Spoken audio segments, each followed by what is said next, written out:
Hello friends, welcome to VR tutorials once again. So ఇప్పటిదాకా జరిగిన web సిరీస్లో మనం మొత్తం 150 ఇంగ్లీష్ పదాలు నేర్చుకున్నాం. So congratulations for that. And ఎవరైతే ఈ వీడియో సిరీస్ని ఫాలో అవటం లేదు, ఈ వీడియోని చూస్తున్నారో మొదటిసారిగా ఒకసారి పాత వీడియోలను కూడా చూడండి. ప్రీవియస్ వీడియోస్లో వెబ్ సిరీస్లో ఉన్న ప్రీవియస్ వీడియోస్ కూడా చూసి ఈ వీడియోస్ని కంటిన్యూ అవ్వండి. సో ఈరోజు జరగబోయే వెబ్ సిరీస్లో మనం ఇంకొన్ని ఇంగ్లీష్ పదాలు నేర్చుకోబోతున్నాం. సో ఈరోజు నేర్చుకోబోయే మొదటి పదం ట్రబుల్,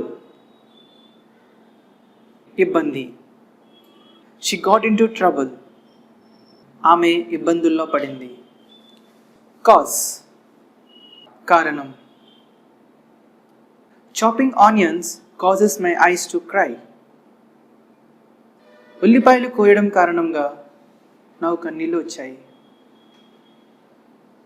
రాబర్, దొంగ. A robber commits a crime when he steals a house. ఒక దొంగ ఇంటిని దొంగిలించినప్పుడు నేరం చేస్తాడు. Nowadays, ఈ రోజుల్లో.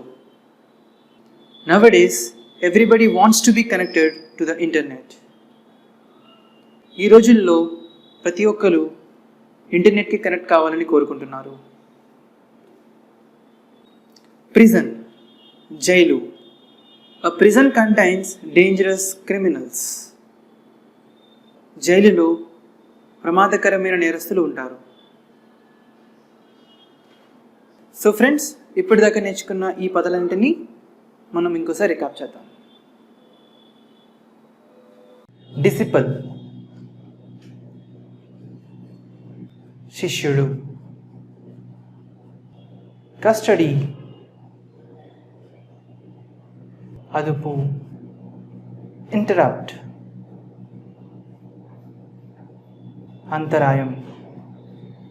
ఫార్చునేట్, అదృష్టం. కాన్సిక్వెన్స్, పర్యవసానంగా. బిజినెస్, వ్యాపారం. అగ్రీడ్, ఒప్పుకొను లేదా అంగీకరించు. బల్కీ, లావుగా లేదా పెద్దదిగా. అసోసియేట్, సంబంధం కుదుర్చుకొనుట లేదా సహవాసం చేయుట. బ్రేవ్, ధైర్యము. అబ్సెంట్,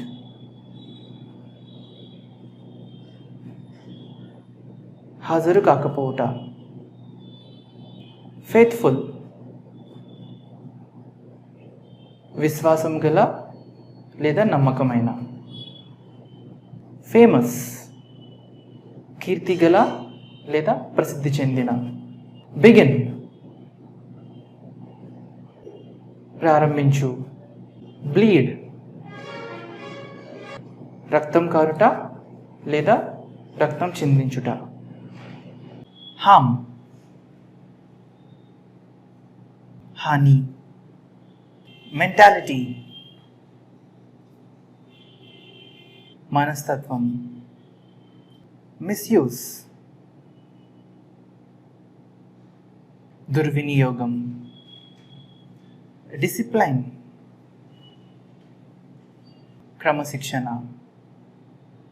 కంఫర్ట్, సౌకర్యం.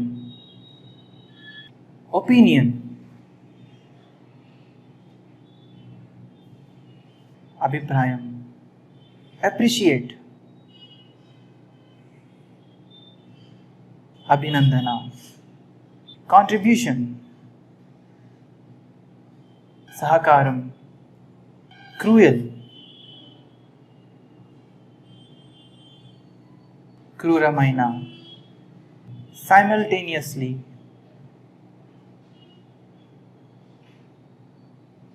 ఏకకాలంలో. హెవీ, భారీ. బిలీవ్, నమ్మకం. ప్రొఫెషన్, వృత్తి. ఫెసిలిటీస్ సదుపాయాలు. షాటర్ బద్దలైన. అగ్రెసివ్ దూకుడుతనం లేదా దాడి చేసేతనం. చామ్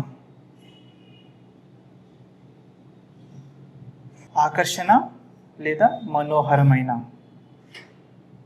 కమిట్మెంట్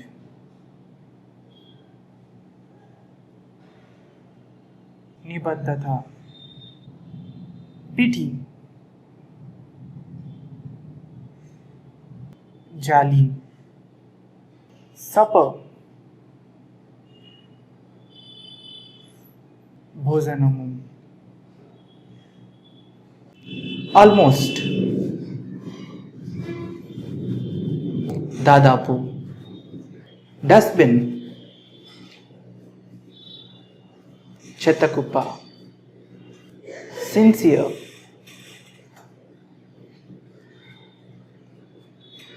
నిజాయితీ. అబ్డక్షన్ అపహరణ. అగ్ని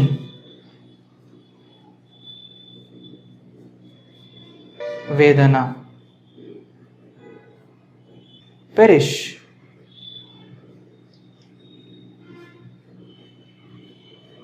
నశించు లేదా మరణించు. బ్లాసమ్ వికసించు, పూచు లేదా మోక. పర్చేస్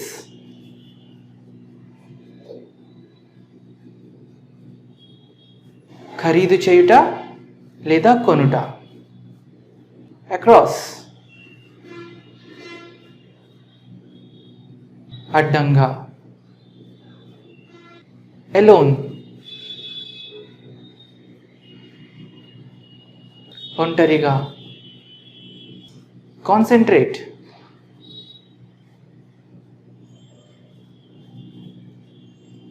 ఏకాగ్రత. లీజర్ టైం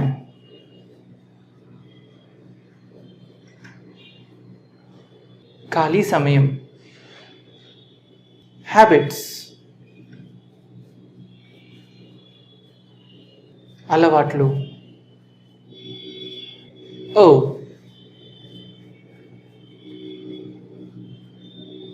రుణపడి ఉండుట. అటాక్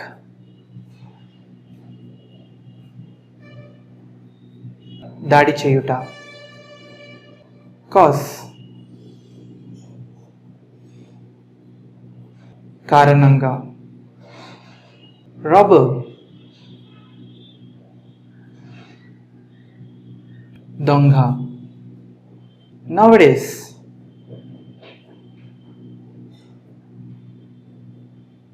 ఈ రోజుల్లో. ప్రిజన్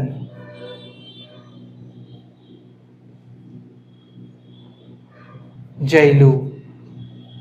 సో ఈ హిందీ అండ్ అలాగే ఇంగ్లీష్ లాంగ్వేజ్ నేర్చుకోవడానికి మనం ఎలాంటి వేస్ ఫాలో అవుతున్నామండి ప్రస్తుతంలో? మొదటిది అయితే బుక్స్ పర్చేస్ చేస్తున్నాం, లేదు అనుకుంటే ఇన్స్టిట్యూట్కి వెళ్ళి నేర్చుకుంటున్నాం. సో ఈ బుక్స్ పర్చేస్ చేసినప్పుడు మనకి ఆ బుక్స్ లోని చాలా లిమిటెడ్ నాలెడ్జే ఉంటుందండి. అండ్ అలాగే లిమిటెడ్ నాలెడ్జే నేర్చుకుందాం అనుకున్నా అది మనం ప్రాక్టీస్ చేస్తున్నప్పుడు మనకి చాలా డౌట్స్ అనేవి అరైజ్ అవుతాయి. మనకు ఆ డౌట్స్ క్లారిఫై చేయడానికి ఎవరైనా ఉంటున్నారా? లేదు. సో ఇలా డౌట్స్ క్లారిఫై చేయడానికి ఎవరు లేకపోవడం వల్ల మన ప్రాక్టీస్ అనేది మధ్యలోనే ఆగిపోవడంతో మనం ఇన్స్టిట్యూట్ ని చూస్ చేసుకుంటున్నాం. సో ఇన్స్టిట్యూట్ కి వెళ్ళి నేర్చుకోవడం వల్ల మనకు వచ్చే డిసడ్వాంటేజెస్ ఏంటి అంటే, మనకి ఇన్స్టిట్యూట్ అనేది మన రెసిడెన్స్ దగ్గరలో ఉండొచ్చు, లేదంటే దూరంలో ఉండొచ్చు. సో దూరంలో మనకి ఇన్స్టిట్యూట్ కనుక ఉన్నట్లయితే మనకి ట్రావెలింగ్ టైం అనేది చాలా వేస్ట్ అవుతుందండి. ఆల్మోస్ట్ 1 hour మనం ఈ ట్రావెలింగ్ కి స్పెండ్ చేయాల్సి ఉంటుంది. సో ఇలా మనం ట్రావెలింగ్ చేసుకుని వెళ్ళి వచ్చేసరికి మనకి సగం టైం అయిపోతుంది. సో పోనీ మనకి హిందీ అండ్ అలాగే ఇంగ్లీష్ లాంగ్వేజెస్ అనేవి చాలా ఇంపార్టెంట్ కదా, అవసరం కదా, పోలే వెళ్ళొచ్చేద్దాం అనుకుంటాం. సో అలా దూరంకి వెళ్ళి మనం ఆ ఇన్స్టిట్యూట్ లో నేర్చుకుందాం అనుకున్నా అక్కడ మనకి వెల్ ఎక్స్పీరియన్స్డ్ అండ్ అలాగే క్వాలిఫైడ్ ఫ్యాకల్టీ ఉంటుందా? లేదు. ఒకవేళ అలా వెల్ ఎక్స్పీరియన్స్డ్ అండ్ క్వాలిఫైడ్ ఫ్యాకల్టీని కనుక ఆ ఇన్స్టిట్యూట్ కనుక ప్రొవైడ్ చేసినట్లయితే మనకి అలాగే ఫీజెస్ కూడా చాలా ఎక్స్పెన్సివ్ గా ఉంటాయి. అవి మనం బేర్ చేయలేకపోవచ్చు. పోనీ మనం ఇంత అవసరం ఉంది కదా బేర్ చేద్దాంలే అని బేర్ చేసుకున్నా మనకి అక్కడ పర్టికులర్ గా ఒక లిమిటెడ్ టైం అని పెట్టి మనకు ఓన్లీ 1 అవర్ లోనే ఈ క్లాస్ నేర్చుకోవాలి అనేది ఉంటుంది. అండ్ అలాగే ఒక పర్టికులర్ టైం కి మాత్రమే మనం ఆ క్లాస్ కి అటెండ్ అవ్వాల్సి ఉంటుంది. సో మనకి ఎన్ని పనులున్నా పనులన్నీ పక్కన పెట్టి మనం అక్కడికి వెళ్ళినా కూడా ఆ 1 అవర్ లో మనం ఎంత సబ్జెక్ట్ నేర్చుకోగలుగుతామండి? మనతో పాటు ఇంకా చాలా స్టూడెంట్స్ ఉంటారు కదా, ఒక 40 to 50 స్టూడెంట్స్ వరకు మనకు ఒక క్లాస్ లో 1 అవర్ లో ఉంటారు. ఉన్న ఒక్క ఫ్యాకల్టీ 40 to 50 స్టూడెంట్స్ కి వచ్చే డౌట్స్ అన్ని కూడా ఆ 1 అవర్ లో క్లారిఫై చేయడం అనేది ఇంపాసిబుల్. సో మీకు ఈ ప్రాబ్లమ్స్ అన్నిటికీ కూడా ఒకటే సొల్యూషన్ అండి, అదే విఆర్ఆర్ ట్యుటోరియల్స్ వాట్సాప్ గ్రూప్. ఈ వాట్సాప్ గ్రూప్ అనేది బోత్ ఇంగ్లీష్ అండ్ అలాగే హిందీ లాంగ్వేజెస్ కూడా అవైలబుల్ గా ఉందండి. సో మీకు ఈ వాట్సాప్ గ్రూప్ వల్ల వచ్చే అడ్వాంటేజెస్ అండ్ బెనిఫిట్స్ ఏంటి అంటారా? అవేంటో నేను చెప్తానండి. ముందుగా మీకు ఇన్స్టిట్యూట్ కి ఎక్కడికైనా వెళ్ళి నేర్చుకోవాలి అంటే మీకు ఆ ట్రావెలింగ్ టైం ఏదైతే ఉందో అది మీకు వేస్ట్ అయినట్లే కదండి. ఇక్కడ మీకు ఆ ప్రాబ్లం ఉండదు. మీరు ప్రపంచంలో ఎక్కడున్నా సరే మీతో పాటు మీ మొబైల్ ఉంటే మీరు క్లాస్ రూమ్ లో ఉన్నట్లేనండి. అండ్ మీకు ఇక్కడ క్వాలిఫైడ్ అండ్ వెల్ ఎక్స్పీరియన్స్డ్ ఫ్యాకల్టీని ప్రొవైడ్ చేయడం జరుగుతుంది. అండ్ అలాగే మీకు వెల్ ఎక్స్పీరియన్స్డ్ అండ్ క్వాలిఫైడ్ ఫ్యాకల్టీని ప్రొవైడ్ చేస్తూ కూడా మీకు చాలా తక్కువ ఫీజే ఛార్జ్ చేయడం జరుగుతుందండి. అంటే ఇక్కడ మీకు టైం అలాగే మనీ సేవ్ అవుతుంది. అలాగే మీకు బెస్ట్ నాలెడ్జ్ అనేది వెల్ ఎక్స్పీరియన్స్డ్ అండ్ క్వాలిఫైడ్ ఫ్యాకల్టీతో జరుగుతుంది. అండ్ మీకు డైలీ ఈ వాట్సాప్ గ్రూప్స్ లోని క్లాసెస్ అనేవి అప్లోడ్ అవుతూ ఉంటాయండి. అండ్ మీకు డే మొత్తం మీద 12 అవర్స్ మీకు ఫ్యాకల్టీ అవైలబుల్ గా ఉంటారు. సో మీరు 12 అవర్స్ కూడా ప్రాక్టీస్ చేసుకుని మీరు ఈ 12 అవర్స్ లో ఎప్పుడైనా కూడా డౌట్స్ అనేవి పోస్ట్ చేయొచ్చు, క్లారిఫై చేయడం జరుగుతుంది. అండ్ ఇక్కడ మీకు ఇంకో అడ్వాంటేజ్ ఏంటి అన్నట్లయితే మీకొకరికే వచ్చే డౌట్స్ కాకుండా మీతో పాటు ఆ గ్రూప్ లో ఉన్న స్టూడెంట్స్ కి ఆ క్లాసెస్ మీద వచ్చే డౌట్స్ కూడా మీకు మ్యామ్ అండ్ అలాగే సార్ క్లారిఫై చేస్తారు. కాబట్టి ఆ డౌట్స్ ని కూడా మీరు క్లారిఫై చేసుకుని నోట్ చేసుకోవచ్చు. సో మీకు ఈ వాట్సాప్ గ్రూప్ వల్ల చాలా అడ్వాంటేజెస్ ఉన్నాయండి. ఈ స్పోకెన్ హిందీ అలాగే స్పోకెన్ ఇంగ్లీష్ వాట్సాప్ గ్రూప్స్ లో మీరు జాయిన్ అవ్వాలనుకుంటే కాల్ చేయండి 9603339977.